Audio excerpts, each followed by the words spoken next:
Minha gente, estamos de volta. Já tenho saudades disto. Muito obrigado pela vossa paciência. O facto de ter a esclerose múltipla faz com que de vez em quando tenha que me ausentar. Mas esta pausa foi boa. Tomei banho. Já viram? Mais de um mês para tomar banho. Espetáculo. E deu para repensar no formato do podcast. Por isso, se tudo correr bem, meus caros, temos todas estas sextas-feiras que irão passar um episódio especial com uma entrevista a alguém famoso, ou alguém interessado, ou alguém que tolera isto, ou simplesmente teremos entrevistas com pessoas que tolerem isto. Penso que será mais por aí. E em princípio não temos muitas pessoas tolerantes, por isso não sei se será muitas entrevistas. Enfim, farei o meu melhor. É muito bom estar de volta e voltamos, claro, com um episódio espetacular. Daqueles que dão aquela força. Ou talvez não. Mas pronto. Mas antes, maestro, já tinha saudades tuas, pá. Então, já vendeste a casa? Não. Bom. Música! É isto e não passa disto. A vida é um guião nunca previsto. É isto e não passa disto. Mesmo quando insisto que tenho um quisto.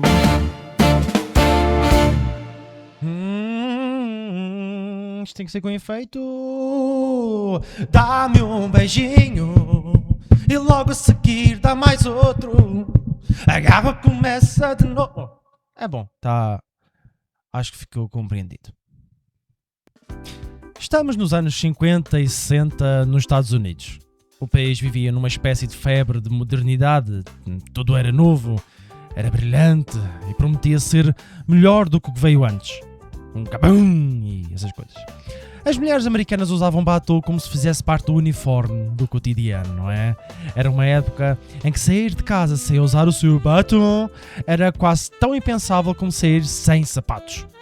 A indústria de cosméticos estava em pleno crescimento, com marcas como a Revlon a lançar tons icónicos um atrás do outro, como o Love That Red em 1951, o Fire and Ice em 1952 e o Cherries in the Snow, que foi lançado no mesmo ano. Havia uma corrida ao batom perfeito e as empresas sabiam que ganhar essa corrida valia muito, muito dinheiro. Só que, com tanto produto a ser lançado tão rapidamente, as questões de segurança e qualidade começaram a levantar ali umas questõezinhas com muita força. E foi aqui que a coisa ficou interessante, porque ao contrário do que muitos pensam, o problema não era tanto saber se o batom ficava bem aplicado, se durava muito tempo, se durava todo o dia, se aquela porcaria ficava presa na chávena branca do café, que aquilo era lixado de tirar. Enfim, o problema era muito mais sério e tinha um nome bastante pouco romântico para um produto associado à sedução e à elegância, que era o alcatrão de carvão. Os corantes, na altura usados nos batons, eram derivados de alcatrão de carvão. Não era nenhum segredo, era simplesmente a forma como as cores intensas e duradouras eram obtidas naquele tempo. O problema é que existia nos Estados Unidos uma lei, essas leis, não é? Que determinava que qualquer produto ingerível que contivesse qualquer substância tóxica tinha de ser proibida. Lá está, lógica. E a FDA, que é a agência norte-americana que regula alimentos e medicamentos, talvez a azar lá do sítio, estava a olhar muito atentamente para estes corantes, a fazer A própria FDA reconhecia que a quantidade de corante presente no batom era tão pequena que seria completamente inofensiva. Uma mulher teria de comer literalmente 100 batons por dia durante 90 dias seguidos para sentir qualquer efeito. 136 batons é uma quantidade absurda, não é, pessoal? Mas a lei era a lei e tecnicamente o corante era tóxico e tecnicamente o batom era ingerido em quantidades minúsculas quando as mulheres o usavam. É claro que a indústria fez o pânico. As empresas argumentavam que os níveis eram os mesmos há 40 anos e nunca ninguém disse nada. Não vêm dizer isto agora? Mas precisavam de provar isso de alguma forma. E precisavam mostrar ao público e à FDA, à ASAI do sítio, que este produto era seguro. E foi aqui que alguém, alguns de uma empresa de cosméticos americana cujo nome nunca foi registado na história, teve uma linda ideia. O que é que eles fizeram? Chamaram o Richard Ramsay. Quem é este homem? Este homem era funcionário dessa empresa de cosméticos. Não sabemos o que é que ele fazia, não sabemos se ele era engenheiro, técnico de laboratório ou se simplesmente trabalhava no armazém e tivesse a dever um favor ao chefe. Não sabemos. O que sabemos é que este homem era careca. Chauve. Um français. Completamente, gloriosamente e estrategicamente chauve. Careca. E foi essa calvície que o transformou naquele dia, em 1960, no homem mais beijado da América. A lógica era a seguinte: para demonstrar que os corantes do batom não causavam nenhum dano na pele humana, o melhor seria ter uma superfície ampla, lisa, visível, onde as marcas pudessem ser claramente observadas e analisadas. E uma cabeça calva chove. É exatamente isso. É basicamente uma tela em branco, lisa, generosa, pronta a receber arte. Ou neste caso, pronta a receber dezenas e dezenas de beijos de colegas de trabalho que usavam diferentes tons de batom. O que se passou nesse dia ficou registado para sempre graças ao Yael Joel, que eu acho que é assim que se pronuncia. Ele era um fotógrafo da revista Life, uma das publicações mais importantes do mundo naquele tempo, e não era um fotógrafo qualquer. Este homem já tinha fotografado coisas importantes, como a Segunda Guerra Mundial, não é? O homem que esteve ali no combate, e ali estava ele, numa fábrica de cosméticos americana, a fotografar bombas? A fotografar o Hitler? Não. A fotografar um chauve, um homem careca, rodeado de mulheres com batom, que se iam revezando a beijá-lo na cabeça, no rosto, no queixo, numa espécie de performance artística que servia de argumento científico. As fotografias saíram na edição de 15 de fevereiro de 1960 na revista Life, e a data não é inocente, meus caros. 15 de fevereiro é o dia a seguir ao Dia dos Namorados, meus caros. Isto é tudo pensado. O artigo tinha como tema My Cold-Tar Valentine. Penso que é assim que se diz. Que numa tradução mais rasca significa o meu Valentim de alcatrão de carvão. Em ironia, estava lá. As legendas das fotografias diziam coisas como Richard Ramsay submete-se a beijos das colegas de trabalho para provar a sua fé no produto. Submete-se, que é um sacrifício. E também dizia lá, feliz após o calvário de beijos, Ramsay está coberto da cabeça ao queixo com vários tons de batom.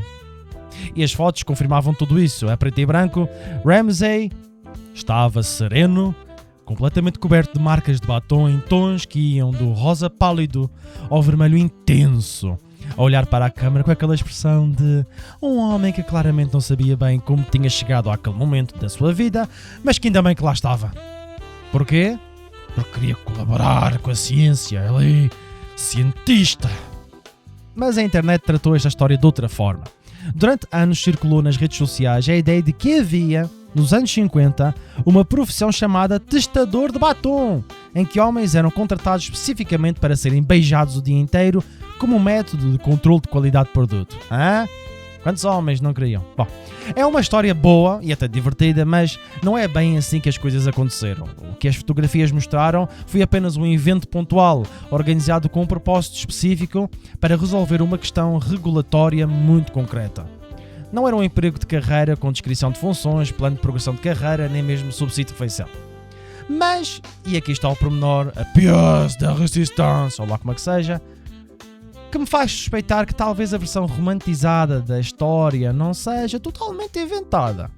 Porque existe uma edição da revista Life de 2 de agosto de 1928, mais de 30 anos antes, com uma capa que anunciava um artigo chamado The Softest Job in the World, The Official Tester in a Kiss-Proof Lipstick Factory. Ou, no português mais rasca, o emprego mais suave do mundo, o testador oficial numa fábrica de batom à prova de beijos.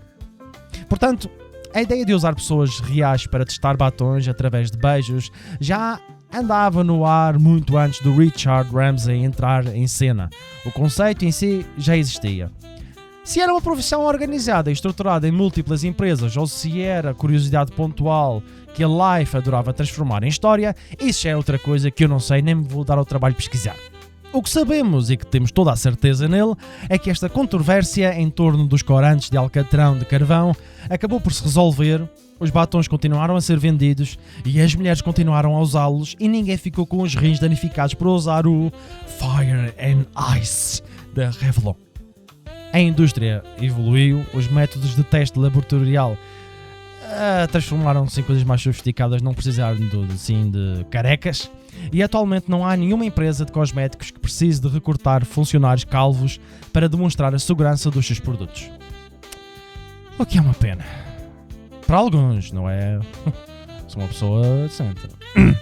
Há empregos que ficam para a história pelos seus feitos históricos e grandiosos, e o do Richard ficou pelo oposto, mas ficou na mesma para a história. Bem, amor, vê lá se este batom que eu te trouxe fica bem realçado na minha testa. Vê lá, amor, anda cá, ela já vem. É isto e não passa disto. A vida é um guião nunca previsto. É isto e não passa disto. Mesmo quando insisto